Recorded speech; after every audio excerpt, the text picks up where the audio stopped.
Thank you, Marines. It's great to be with you tonight. I want to thank our great Commandant, General Smith. Thank you so much for everything that you do for our Marine Corps. Let me ask you all, how we doing, Marines? That was pretty good. How we doing, Marines?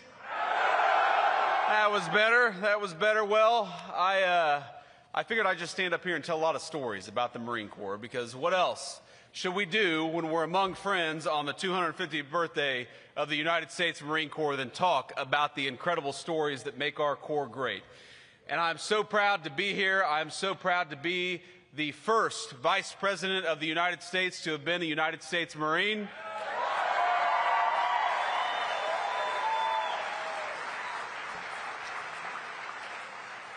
I'm proud to have so many of my dear friends from my own time in the United States Marine Corps, and I was joking with some of them earlier this evening. We were at a reception with generals and colonels and magistrates and noblemen, and I thought to myself that when we were at our last Marine Corps ball, we were drinking Jim Beam 8 stars with a bunch of corporals and lance corporals and sergeants, and now we're drinking fine wine with the Commandant of the Marine Corps. We've come pretty far, my friends. It's good to see you all. But the thing I love about the Marine Corps is that for 41 years, for the entire time that I have had the Marine Corps in the back of my mind, since I stepped foot on those yellow footprints in Parris Island, I was a 19-year-old kid. That entire time, the Marine Corps has kept me honest, and even tonight, the Marine Corps has kept me honest, because you saw our guest of honor, that incredible Iwo Jima veteran, Corporal. It's such an honor to be with you. And I was shaking his hand earlier and spending some time with him, and I said, "Sir, if you need to lean on me, if you need to grab onto me, please feel free to do so." And he said, "If you need to grab onto me, feel free to do so."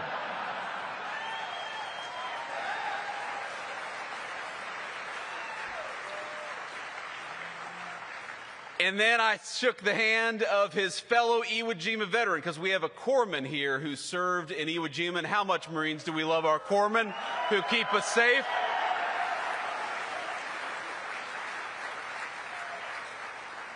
We know that to our corpsmen, there is no illness so severe, no malady so significant that it cannot be cleared by 2 Motrin and a fresh pair of socks. But I shook the hand of this corpsman who's probably close to 100 years old. And he said, you know, we talked for a little bit, we chatted for a little bit. He said, "You know, you have a very nice personality." And I'm a vain politician just like all the rest of them, and I really appreciated that. And then he said, "What the hell is up with that beard?" And I thought to myself, I'm the Vice President of the United States, and this guy is busting my balls for having a beard. But that, my friends, is what the Marine Corps does, whether we're a young Marine or an old Marine, whether we're a Lance Corporal born in 2006 or a veteran of Iwo Jima. The Marine Corps keeps us honest, because it is the proudest organization of warfighters in the world, and we are proud to celebrate its 250th birthday.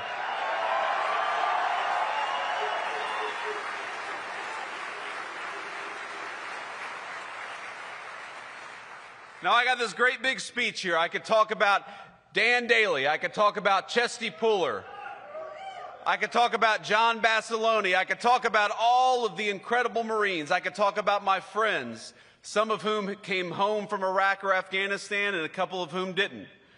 We know that the reason why this organization is so special is fundamentally because we take the very best young Americans, we turn them into something even better, which is United States Marines, and we go and ask them, even when they're teenagers, even when they're not even old enough, some of them, to drink, we go and ask them to do the hardest thing in the world, which is to fight our nation's battles and to represent the United States all over the world in the proudest and most profound way possible. And I'm proud to tell you this evening that tonight, as we celebrate at the Commandant's birthday ball, from the young Marines to the old Marines, I, as your Vice President, am proud of you, and we're going to keep on winning America's wars for the next 250 years after this.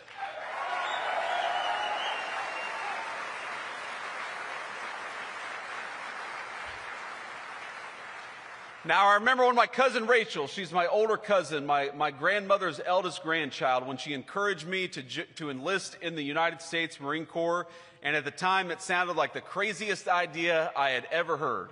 I couldn't run a mile, much less 3 miles, and I never thought to myself that I could join the military, but I'm telling you that the confidence the Marine Corps gave me, the trajectory that it set me on has started, again, from those yellow footprints in Parris Island, led me directly from where I was then to where I stand today.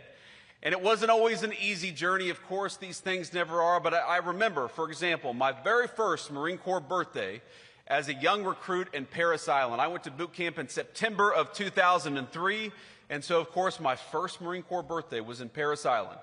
Now, I'll tell you a little story. At the time, I thought that I was deathly allergic to shellfish.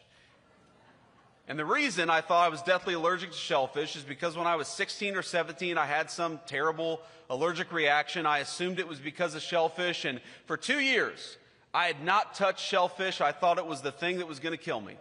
And so on November the 10th in Parris Island, South Carolina, I was sitting there, and they served steak and lobster. And you all know, y'all were recruits. You know how hungry young recruits get?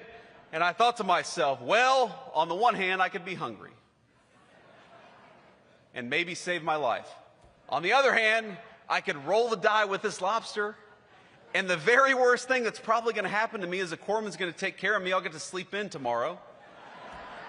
And so what did my dumb ass do? I ate the lobster, and I was fine, and I haven't been allergic to shellfish ever since. So one of the great things the Marine Corps can do is it can apparently cure a shellfish allergy.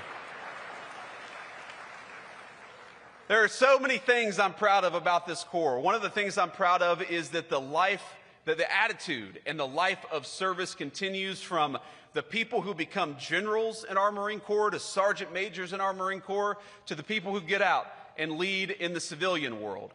My dear friend Dave Warrington is here, the White House counsel. I'm going to embarrass Dave a little bit because though he's one of the most important people in our White House team, a brilliant lawyer, a very proud Marine, I didn't know until tonight that young David, his son, is a captain of Marines, and he's here with us tonight. So let's give it up for a family of service. There he is.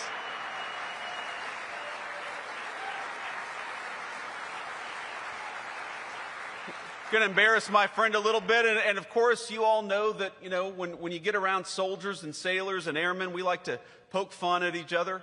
And I was talking to an Army colonel in the White House not too long ago, and I said, "Colonel, you know what they call a soldier with an IQ of 80?" And he said, "What, sir?" And I said, "They call him a colonel." And he chuckled.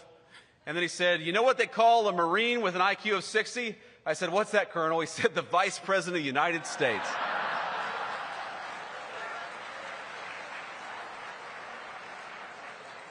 And guess what, Colonel? I've got the last laugh because your ass is going to Siberia on diplomatic duty. So I hope you had your fun in the West Wing, but unfortunately I get the final say. That's one of the good things about this job. But let me just say, first of all, from our Department of War Secretary, Pete Hegseth, a great soldier, but a person I know who loves the Marines deeply, and of course from the President of the United States.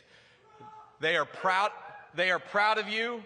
They know that the United States Marine Corps is the greatest weapon the political leadership of this country has. And when you hear this phrase, peace through strength, we are fighting for peace every single day in the White House, every single day in the Oval Office.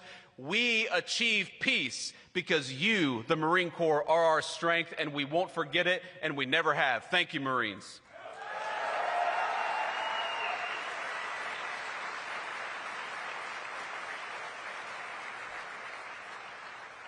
And I know we're going to do a little toast with a comment on here, but I just want to say something else, because there are two things that your political leadership cares a great deal about. I have to put on my vice president hat and tell you about it, because one of the mistakes that I think we made over the past 40 years, over my entire life, and let's be honest, it was Democrats and Republicans, this is not even a partisan point, is that we were too willing to send our Marines and our soldiers and everybody else off to war without giving you clear guidance about what you needed to do and clear guidelines for when you would come home. And that is one thing the President of the United States and everybody in the White House, we promise we will never do. When we send you off to fight our nation's battles, we will do it with full confidence. We will give you the knowledge and the tools you need to win, and we will make it clear that your job is to kick the enemy's ass and come back home safely. That is our sacred promise from the President of the United States on down. That's what we owe every single one of you, is a clear mission and a clear promise that when you do that mission, you're going to come home safely. That's the first point that I want to make. And I want to make a second point, because we live in an era of technology. You saw it in that incredible video. I forget who even said it, but he said, you know, in World War II, we had planes, we had boats, we had tanks, and we had Marines, and here we are in 2025, 80 years later, and we still got tanks, we got boats, we got airplanes, and we got United States Marines. But let's be honest, we all know the battlefield has changed in an incredible and profound way. We've got technology that would have been inconceivable even when I was a little kid, is now driving the face of the modern battlefield. We got cybersecurity, we got satellites in space, we got artificial intelligence, we've got all this incredible technology. And of course, the United States is the most significant leader of technology in the world. But I happen to believe that the most important warfighting technology is not a new airplane.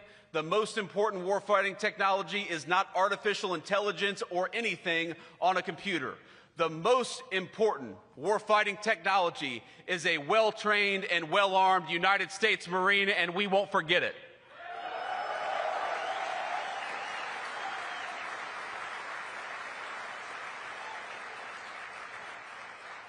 So let me say, Marines, at the age of 250, not a single one of you looks older than 249.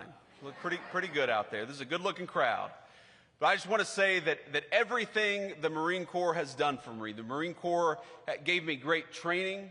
It gave me a sense of purpose. It gave me lifelong friends that across the political spectrum, just in the table of people that were dear friends of mine during the United States, my own Marine Corps service. We've got radical leftists and radical right-wingers, and we're all dear friends because we all bleed the same Marine Corps green. The Marine Corps has done a lot for me. The Marine Corps has done more for me than I can possibly repay. But the thing that I promise, so long as I have the honor of being your vice president, is that I will continue to honor the United States Marine Corps. I will continue to remember that you are the most profound warfighting technology that exists on the planet Earth, and I will fight every single day on this 250th birthday of the United States Marines to make sure that the next 250 years is just as damn proud as the first 250. Happy birthday, Marines. It's an honor to be with you.